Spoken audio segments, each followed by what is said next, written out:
Bonjour, dans cette vidéo, je vais raconter la vie de Saint Basile le Bienheureux. Alors on pourrait se demander, mais est-ce que dans un site catholique, on doit parler des saints de l'Église orthodoxe? Eh bien je répondrai qu'il y a deux façons de regarder le problème. Pour ceux qui sont férus de droit canonique, évidemment, les saints orthodoxes, à partir de la rupture, en 1054, ne sont pas officiellement des saints catholiques. Mais il y a une autre façon de regarder les choses. Regarder les choses avec le cœur. Et là, on s'aperçoit que la sainteté, le don à Dieu, le don total de son âme, selon une foi qui est à 99% la foi catholique, elle existe, elle continue d'exister dans l'Église orthodoxe.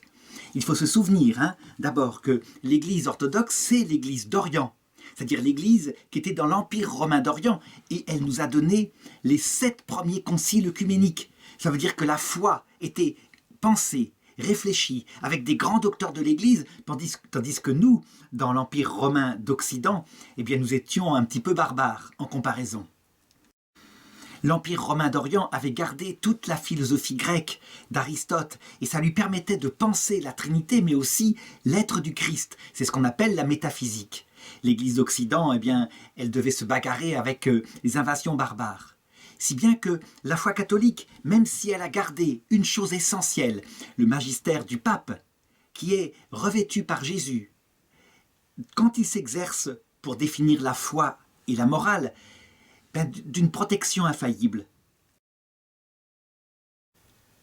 Et donc, après le schisme en 1054, eh bien, l'Église catholique en Occident a continué de réunir des conciles et a continué le chemin normal de définition de la foi, tandis que l'Église d'Orient, malheureusement, n'ayant plus ce signe d'unité, eh bien, n'a pas pu se réunir pour définir aussi d'autres points dogmatiques. Alors, qui est Saint Basile? Il ne faut pas le confondre avec un saint qui est commun aux catholiques et aux orthodoxes, Saint Basile le Grand, docteur de l'Église au IVe siècle. Là, je parle de Saint Basile le Bienheureux. Il était ce qu'on appelle un fol en Christ. La vocation de fol en Christ est quelque chose de très spécial. Il faut savoir que, au début de l'Église, il y avait tellement de possibilités de mourir martyr que, pour donner sa vie entière au Christ, dans la pauvreté, dans la chasteté, dans l'obéissance à sa volonté, eh bien, ce n'était pas compliqué. Et puis, quand l'Empire romain est devenu catholique, eh bien, donner sa vie au Christ était beaucoup plus compliqué. Et les moines ont inventé en Égypte une forme de vie consacrée au jour le jour, une sorte de martyr quotidien, dans la pauvreté, la chasteté et l'obéissance à un supérieur. Eh bien, certains, poussés par l'Esprit Saint, ont trouvé qu'il y avait une manière encore plus profonde de renoncer à tout ce qui faisait son attraction pour le monde. Parce qu'il y a dans le monde l'argent, et le vœu de pauvreté permet d'y renoncer. Il y a la gloire et le vœu d'obéissance permet de renoncer à sa volonté propre. Et puis il y a les plaisirs et le vœu de chasteté le fait. Eh bien certains, appelés par Dieu, quittèrent tout et se firent passer aux yeux du monde pour des fous, si bien que les gens qui les voyaient passer dans la rue, parfois tout nus ou très peu vêtus, se moquaient d'eux, pensaient que vraiment c'était le simplet du village, alors qu'en fait, très souvent, pas tout le temps, mais très souvent, c'était juste une vocation. Il se faisait passer pour tel. Donc il y a là effectivement un détachement profond. D'où est-ce que cette spiritualité trouve sa naissance? Eh bien, d'abord de l'Ancien Testament. Il y a eu des prophètes qui, comme ça, qui se comportaient comme ça, qui se mettaient à parler en disant des choses bizarres que les gens ne comprenaient pas. Et très souvent, leurs contemporains les méprisaient et certains furent même exécutés. Il y a par exemple le prophète Isaïe qui marcha pieds nus pendant 3 ans et qui prophétisa la captivité à venir en Égypte. Et puis le prophète Ézéchiel qui demeura devant une pierre qui symbolisait Jérusalem assiégée et qui demandait ensuite à ses disciples de cuire son pain au milieu d'excréments humains. C'était quelque chose d'étonnant, il y avait un sens prophétique à cela. Et puis ensuite, quand vient le Nouveau Testament, eh bien, il y a des paroles très fortes, comme par exemple celle de saint Paul qui dit « Ce qu'il y a de fou pour le monde, c'est ceci qui a plu au Seigneur. Ce qu'il y a de méprisable pour le monde, c'est là que le Seigneur a fait passer sa bénédiction. »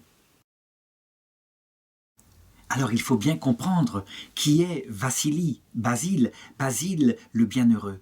Eh bien, il naît d'abord près de Moscou, en 1469, donc alors qu'on est en plein Moyen-Âge en ce qui concerne la Russie. Et la Russie restera encore très longtemps dans le Moyen-Âge. Elle n'a pas connu, comme en Europe, ce qu'on appelle la Renaissance. Il naît dans le village appelé Elokovo, qui est aujourd'hui dans les faubourgs de Moscou. Ses parents sont des paysans très pieux et il l'éduque toute sa jeunesse dans l'amour du Christ et de sa sainte mère, la Théotokos, la Vierge Marie. Si bien que, très jeune, il manifeste une grande ferveur, une grande piété. Et en même temps, parce qu'il faut trouver un travail, eh bien, ils le mettent comme apprenti cordonnier.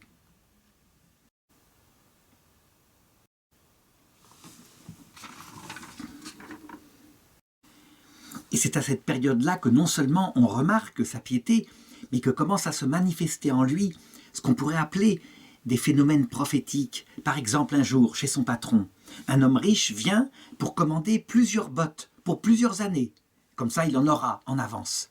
Et puis, l'apprenti est là, qui rit, qui se moque, semble-t-il. Toujours est-il que le client ne s'en rend pas compte, il part. Et le patron demande à son employé, « Mais comment se fait-il que tu ris de lui ?» Eh bien, il lui répond, « C'est très étrange tout de même de commander plusieurs bottes, alors que demain même, son âme va être rappelée à Dieu. » Or, effectivement, voilà que le lendemain, on apprend qu'il est mort. Et donc on se dit qu'il a manifestement quelque chose en lui, une sorte de don de prophétie. Eh bien, les choses vont se manifester. Il ne veut pas rester comme ça dans le monde.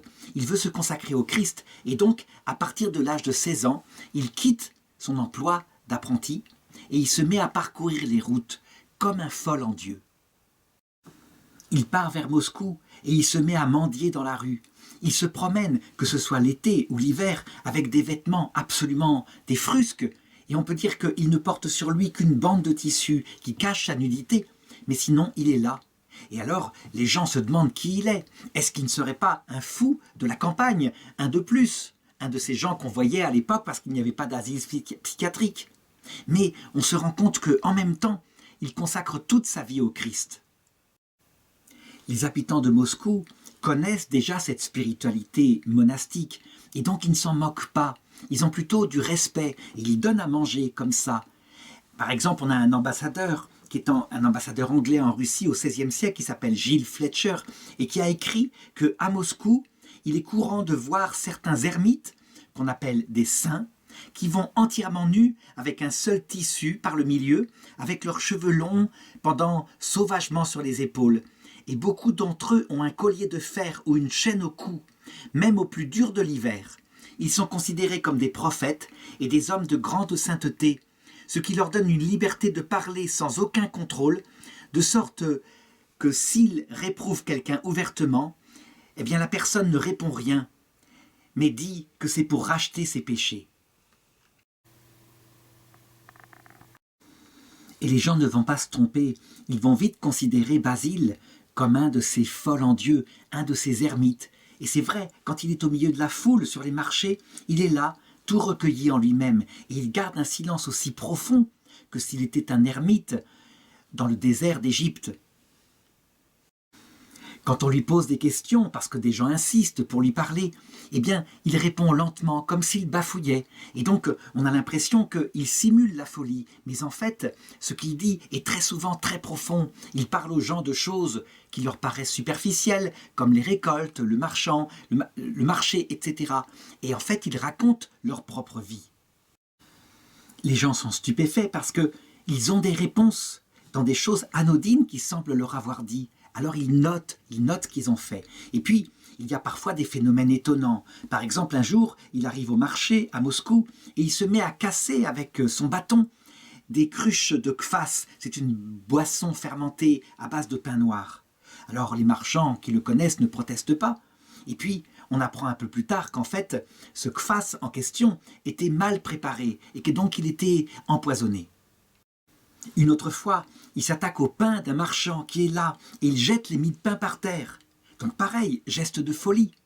Eh bien pas du tout. Le marchand, stupéfait par ce qui arrive, se repentira et dira qu'il avait rajouté à sa farine du talc et puis aussi de la chaux. Ainsi, il avait repéré, comme averti par un ange, que cet homme était malhonnête. Et les choses se savaient dans la ville, si bien que souvent les riches, qui étaient ainsi repris par Basile se convertissait. Un jour, on le vit faire un geste qui était absolument étonnant, au point qu'on se disait peut-être qu'il voit des choses qu'on ne voit pas. Quand il passait devant la maison de gens qui étaient pieux, qui faisaient des aumônes aux pauvres, qui se comportaient bien, eh bien, il lançait des cailloux contre la maison. Et puis, quand il passait devant la maison de gens qui étaient connus comme étant des voleurs, des fiefés malhonnêtes, etc., eh bien, il embrassait le coin de la maison. Alors, les gens commençaient à dire du mal des habitants en se disant peut-être que extérieurement ça paraît comme ça et que intérieurement c'est différent. Mais on lui posa la question et il dit non, c'est parce que chez les gens qui se comportent bien, les démons n'ont pas de place à l'intérieur de leur maison. Alors moi je les vois à l'extérieur de la maison, ils sont là, prêts à guetter, prêts à attaquer, et je leur lance des cailloux. Quant aux gens qui sont adonnés au péché, eh bien les anges sortent de leur maison et ils attendent à l'extérieur. Et moi je les vois et je les embrasse. C'est ainsi qu'on s'habitua à ce que Basile voit les choses que les autres ne voyaient pas et sache regarder au-delà de l'extérieur. Par exemple, un jour, le tsar, qui s'appelait Vassili III, lui remit de l'argent parce que les rois, il faut le dire, admiraient beaucoup ce genre d'homme. Et d'habitude, il le distribuait tout de suite aux pauvres. C'était une façon, évidemment, de faire des largesses, à une époque où les pauvres n'étaient pas aidés. Et ce jour-là, au lieu de le donner aux pauvres, il le donna à un riche marchand bien vécu, bien vêtu. Et on se demanda pourquoi. Et on apprit ensuite que, en fait, ce marchand était ruiné, mais qu'il avait caché sa ruine par honte. Et donc, il souffrait, lui et sa famille, de la faim. Eh bien, lui s'en était rendu compte, ou l'avait vu, alors que personne ne s'en était rendu compte. Non seulement l'action de Basile touchait au comportement individuel de cette façon-là, et de façon absolument étrange, comme s'il voyait avec Dieu l'âme des gens, mais elle touchait aussi à la politique. En 1521, donc il a à peu près 50 ans, voilà que Moscou est menacée par les armées tatares, qui sont conduites par Mehmet Irey. Et c'est véritablement une catastrophe, des pillages sont là, et déjà dans les faubourgs de Moscou, il y a des incendies qui sont allumés. Eh bien, Basile est dans l'église, en prière, et il verse d'abondantes larmes. Et il raconte qu'à un moment donné, il voit apparaître la Vierge Marie. Et il entendait une voix terrible, qui venait de l'icône de la Mère de Dieu, peinte par Vladimir, et qui disait « Je vais quitter cette église à cause des grands péchés qui s'élèvent à Moscou. » Alors, le saint, au lieu de prévenir les gens, simplement raconta ce qu'il avait vécu et se mit à augmenter sa prière, à prier encore plus. Et alors, le bruit terrible qui s'élevait et la voix se turent, l'apparition cessa. Et à ce moment-là, eh bien, les armées du tsar réussirent à repousser les Tatars qui étaient déjà à côté de Moscou et ils repartirent dans leur pays. Et les gens racontaient dans Moscou et jusqu'à Novgorod toutes sortes d'histoires concernant ce saint, dont certaines parfois sont inventées parce qu'on pense qu'elles ont été regroupées par d'autres folles en Christ qui vivaient des choses analogues. Par contre, cette histoire que je vais raconter semble authentique. Un riche boyard avait offert à Saint Basile une belle pelisse, un beau manteau. Et il le savait, il ne le garderait pas pour lui. Il y avait là 3 jeunes voleurs qui se disaient « il va le donner à des pauvres, alors nous devons trouver une ruse pour nous en emparer ». Et l'idée leur vint. Un des 3 se mit dans un cercueil, et les 2 autres vinrent le trouver en lui disant « Nous n'avons rien pour envelopper son corps et pour l'honorer dans la mort. S'il te plaît, donne-nous ta pelisse, ce sera un suaire extraordinaire. » Eh bien, Basile se rendit vers le mort, il l'enveloppa dans sa pelisse, et il lui dit ceci « Meurs donc pour ta méchanceté, car il est écrit « Tu ne tromperas pas son prochain. » Et aussitôt, le jeune mourut. Ça paraît une pastorale très dure, une pastorale très sévère, mais il faut le savoir, la Russie à cette époque-là est très dure dans ses empereurs, très dure aussi dans son peuple. Et c'est à cette époque-là que, par exemple, naît le futur tsar, le premier tsar de Russie qui portera le titre Ivan. Son père Vassili III a attendu longtemps pour avoir cet enfant qu'il a finalement eu par sa deuxième épouse. Il est baptisé, et très vite, eh bien, son père et sa mère meurent, si bien qu'il est laissé, à 3 ans, orphelin. Et c'est lui, le tsar, c'est lui l'héritier du trône. Il est élevé par des boyards qui sont là, et qui, à un moment donné, vont commencer à le persécuter, à se moquer de lui. Comment ce petit enfant pourrait-il être le tsar? Malgré la présence de sa maman, qui d'ailleurs s'est mis en couple avec un des boyards, des 20 boyards qui gouvernent pour lui, eh bien il passe une enfance dans une véritable misère morale et psychologique, parfois même physique, parce qu'on oublie de le nourrir. On a une lettre de lui où il écrit « On n'avait parfois pas de vêtements propres, tout était troué, vieux et sale, parfois on avait faim, très faim, on était élevés dans la honte et la misère, comme des enfants étrangers, comme les enfants des pauvres ou de la plus petite valetaille. » Il y avait évidemment de quoi mettre dans son âme tous les malheurs possibles, qui plus tard d'ailleurs allaient s'étendre sur la Russie. Toujours est-il que lui, il faisait ce qu'il pouvait, il s'intéressait aux Saintes Écritures, il se prosternait devant les icônes, si bien que sa prière faisait qu'il avait même une callosité, tellement il se prosternait. Il est finalement couronné tsar officiellement à l'âge de 17 ans, et là, il essaye dans un premier temps de se soucier du peuple, de le gouverner avec beaucoup de douceur, et au contraire, d'avoir une forte impact, une forte domination sur les boyards qui l'ont tellement persécuté dans sa jeunesse. Le tsar Ivan ne connut Saint Basile que quelques années, et Saint Basile ne connut le tsar que dans la période où il se comportait humainement, avant de devenir Ivan le Terrible. Toujours est-il qu'il donna maints signes prophétiques qui annonçaient ce qu'allait se passer. Et il essayait, on voyait bien, il essayait véritablement de le maintenir dans la ferveur qui était celle de son enfance. Par exemple, un jour, alors que le tsar assistait à la divine liturgie, voilà que Basile se tenait dans un coin et il l'observait. Et après la liturgie, il alla voir le tsar et lui dit « Tu n'étais pas à l'église, mais quelque part ailleurs. » Alors le souverain protesta et dit « J'étais bien là. » Alors Basile lui répliqua « Tes paroles ne sont pas vraies. J'ai vu que tu cheminais en pensée sur le mont des moineaux pour y construire ton nouveau palais. » Stupéfait, le jeune homme se mit à le considérer véritablement comme un prophète de Dieu et à l'écouter et même à regarder quels étaient les gestes qu'il faisait. Il aurait dû regarder parce que les gestes qu'il fit à partir de ce moment-là ressemblent un peu à ceux d'un autre saint qui prophétisa à la fin du XIXe siècle, la grande terreur qui s'abattit sur Moscou à partir de 1917. Je pense à Séraphin de Sarov. Saint Basile fit des gestes analogues. Par exemple, on était en 1547. Il se mit à pleurer devant l'église du monastère de l'exaltation de la croix, à l'endroit même où, un peu après, se déclara le grand incendie de Moscou. Et les gens interprétèrent ceci, encore une fois, comme une prophétie matérielle. Le feu allait s'étendre sur Moscou. Ils ne comprenaient pas que le feu qui allait s'étendre sur Moscou était celui aussi de la grande douleur et de la grande folie d'Ivan le Terrible. Et puis, une autre fois, le tsar l'invita dans son palais afin de fêter son anniversaire. Il pensait ainsi honorer Dieu. Et c'est vrai, il avait encore une très grande ferveur à cette époque-là, teintée de superstition. Toujours est-il que 3 fois, on lui versa dans son verre de la boisson, et lui refusa de la boire. Et il versa la boisson par la fenêtre 3 fois de suite. C'était manifestement, en tout cas ça semblait être une grave insulte contre le tsar. Et donc, très net, le tsar alla vers lui en lui demandant pourquoi il faisait ce geste-là, qu'est-ce qu'il voulait dire par là. Et le saint lui répondit qu'en fait, il était occupé à éteindre un immense incendie qui s'était développé à Novgorod. Et puis il s'enfuit du palais. Alors le tsar voulut se renseigner, et il envoya des messagers à Novgorod qui apprirent effectivement qu'à l'heure même où il parlait, l'incendie s'était déclenché dans cette ville, et qu'ils y avaient vu un moine qui était là et qui commençait à l'éteindre comme il le pouvait avec son pauvre verre.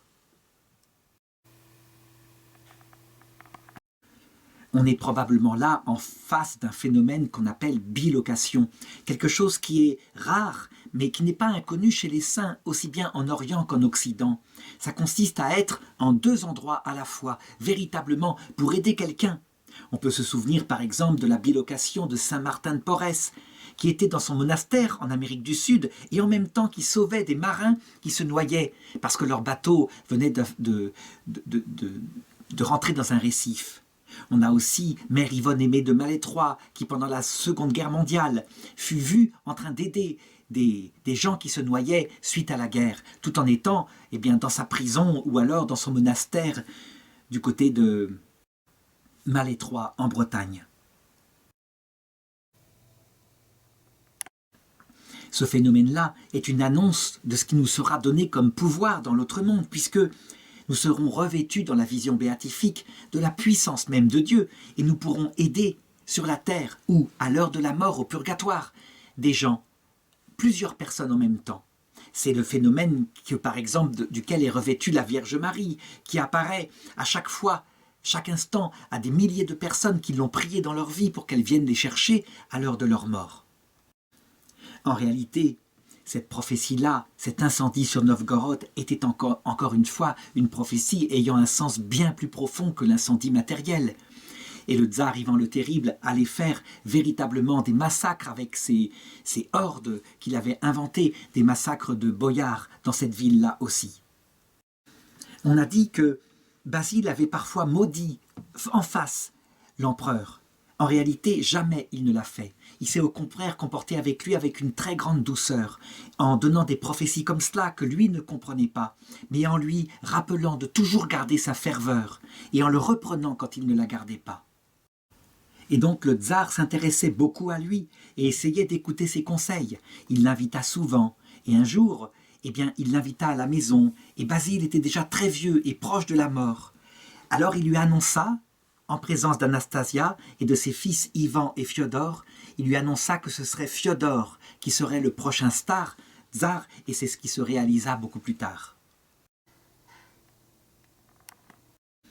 Ce qui est certain, c'est que malheureusement, ces conseils spirituels, ces prophéties données au tsar Ivan ne lui servirent pas. Il entra un peu plus tard dans une sorte de paranoïa, pensant que tout le monde voulait le persécuter, et comment pouvait-il en être autrement, alors qu'il avait vécu une telle enfance. Et donc il répandit du sang, beaucoup de sang, sur la Russie, tout en étant dans l'Empire, en faisant un grand empire. Il est aussi appelé Ivan le Grand, parce qu'il est, quelque part, le premier tsar de toutes les Russies, et il étendit l'Empire jusque en Sibérie. Et c'est ainsi que se passa la vie de Saint Basile. Arrivé à 88 ans, il tomba malade. Et alors, aussitôt averti, l'empereur, avec sa famille, se rendirent à son chevet pour solliciter sa prière. Il croyait en son intercession auprès de Dieu. Et alors, Saint Basile se mit à prophétiser sur l'avenir de la Russie. Et son visage rayonnait de lumière, car il contemplait en même temps une assemblée d'anges qui étaient venus prendre son âme. Il mourut le 2 août 1552, et alors ce qui est étonnant, c'est que les gens se mirent à témoigner. Dans la ville de Moscou, ils sentirent partout des parfums de fleurs. Et ça, c'est un phénomène mystique aussi qui existe très souvent quand des personnes très humbles, très proches du Seigneur, partent vers le ciel. Des parfums de fleurs, des parfums d'encens.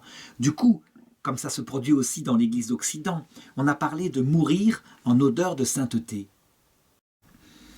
Et l'empereur était sincèrement bouleversé par sa mort, si bien qu'avec sa famille, c'est lui qui porta le cercueil là où il devait être enterré. C'était en l'église dédiée à la protection qu'accorde la Mère de Dieu sur la Russie, une église au centre de Moscou. C'était une église qui avait été construite ici, qui n'était pas la magnifique cathédrale dont je vais parler ensuite, parce que, on accordait reconnaissance à la Vierge d'avoir permis la prise de Kazan, la ville, la capitale des Tatars qui attaquaient sans arrêt la Russie depuis des siècles. Et sa tombe était modeste, mais les gens savaient où elle était, et donc ils venaient se recueillir pour lui demander des miracles, et les miracles se mirent à se multiplier après sa mort. Si bien qu'à un moment donné, lorsque l'épiscopat de Saint-Job, donc le patriarche de Moscou, se termina, on procéda à la reconnaissance officielle de son culte. Il fut canonisé par l'Église orthodoxe en 1588. Quant au tsar, plein de reconnaissance pour la Mère de Dieu, pour sa protection lors de la bataille de Kazan, et aussi pour Basile, qu'il avait si bien orienté dans sa jeunesse, il ordonna la construction de la cathédrale consacrée à la protection de Notre-Dame. Elle n'était pas au début comme elle est maintenant, et je vais montrer sa photo, elle est vraiment magnifique, d'un style parfaitement original. Toujours est-il que un des successeurs d'Ivan le Terrible, Fédor Ier, ordonna l'édification dans la cathédrale d'une chapelle qui soit dédiée à Saint Basile. Et à un moment donné, eh bien, il y avait tellement de miracles que la cathédrale prit le nom de la cathédrale. Et les gens y viennent de toute la Russie, et en particulier pour demander la guérison de maladies liées aux yeux. Et souvent, ils sont guéris. Et donc, en ex-voto, on voit des yeux qui sont mis là en reconnaissance, des yeux en argent, donc pour remercier Saint Basile. C'est très étonnant parce que on peut dire que Saint Basile, finalement, ses prophéties ne furent pas comprises de son vivant. On les prit toujours d'un point de vue matériel, comme s'il rendait la vue physique, alors qu'en fait, on aurait dû écouter ces prophéties. Elles étaient comme celles de l'Ancien Testament. Sous des lettres matérielles, il y avait l'annonce de grandes crises spirituelles. Et c'était les yeux de l'intelligence, les yeux de la foi, qui devraient être rendus moins aveugles si on écoutait Saint Basile le Bienheureux. Les coupoles qu'on admire actuellement à Moscou sont apparues plus tard, après sa mort, mais toujours au XVIe siècle. Et puis je voudrais raconter un dernier miracle. Comment cette église survécut de manière absolument incroyable à la Grande Terreur issue de la révolution bolchevique en 1917. Lénine, quant à lui, ne s'était pas attaqué à la cathédrale. Quand Staline arriva au pouvoir ensuite, eh bien, il organisa sur la place rouge à Moscou d'immenses défilés de l'armée rouge, l'armée qui l'avait aidé à garder le pouvoir et qui avait battu depuis longtemps l'armée blanche de ceux qui se battaient pour la Russie chrétienne. Toujours est-il qu'à un moment donné, lui qui avait l'habitude comme ça, qui était aussi un peu paranoïaque, l'habitude de décréter des exterminations, des pourcentages d'extermination dans les villes, il considéra que la cathédrale était gênante parce qu'elle l'empêchait d'avoir une vue panoramique sur les immenses défilés de l'armée. Et donc, il décida d'ordonner sa destruction, tout simplement, qu'on la rase. Et on sait comment Staline terrorisait tous ceux qui l'approchaient. Il savait qu'il pouvait être rayé du jour au lendemain et même disparaître sur les photos. Toujours est-il qu'il avait donc, on pourrait dire, des petits chiens qui lui léchaient les pieds. Et en particulier l'un qui s'appelait Lazar Kaganovitch, et qui montra le plan nouveau qu'il préparait pour Moscou, afin qu'on puisse faire passer les chars, et puis qu'on puisse voir au loin, et la cathédrale n'y était pas. Et bien voilà comment elle fut sauvée. Un architecte de talent, un architecte qui, évidemment, dès qu'on s'approchait du tyran, mettait sa vie en danger, et qui s'appelait Pierre Baranovski, trouva une extraordinaire solution pour la préserver. Il arriva à convaincre, d'après sa fille, c'est sa fille qui raconte cela, sa fille qui s'appelle Olga Baranovskaya, il arriva à convaincre Staline qu'il ne fallait pas la détruire, mais au contraire, en faire un bâtiment qui célèbre la folie de la religion, qu'il fallait la laisser intacte comme ça au cœur de Moscou et en faire un musée qui montre au peuple comment la religion était l'opium qui détournait le peuple, je dirais,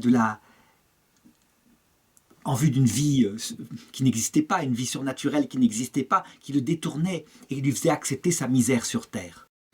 Évidemment, il prit ça à cœur et c'était un jeu extrêmement dangereux, parce que sa raison profonde était évidemment la défense de la culture de la Russie et puis une foi qu'il cachait dans son cœur. Toujours est-il que, alors que la destruction était décidée, il a quitté, raconte sa fille, le bureau de Kaganovitch en protestant contre la démolition de l'église et a même claqué la porte. Il s'est dirigé vers la poste et a écrit un télégramme adressé à Moscou au camarade Staline où il disait « S'il vous plaît, empêchez la démolition de la cathédrale Saint-Basile parce qu'elle causera un préjudice politique au régime soviétique. Elle peut au contraire servir pour le régime soviétique. » Alors on ne sait pas si ça s'est passé ainsi. Toujours est-il, ce qu'on sait, c'est qu'elle fut effectivement transformée en un musée pour l'athéisme et contre la religion, et que même son iconostase, ça veut dire le mur d'icônes qui sépare le Saint des Saints où a lieu la consécration de l'Eucharistie, fut laissé intact, afin de témoigner devant le peuple. Si bien que maintenant, et bien que le régime soviétique est tombé depuis 1989, on a dans cette cathédrale le plus intact, le plus beau des murs d'icônes, celui tel qu'il était au XVIe siècle.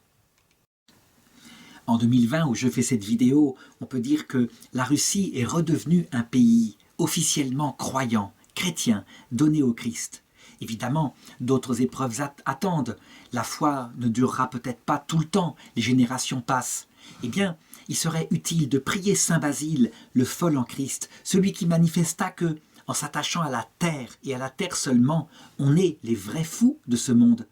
La seule chose qui compte, c'est de préparer les choses qui ne s'éteignent pas, qui demeurent dans l'éternité et qui se réalisent à travers l'amour pour Dieu et l'amour pour le prochain. On emporte ces deux choses-là et on n'emporte rien, aucun or, aucun argent. On est fou quand on l'accumule et qu'on croit que c'est le but de la vie.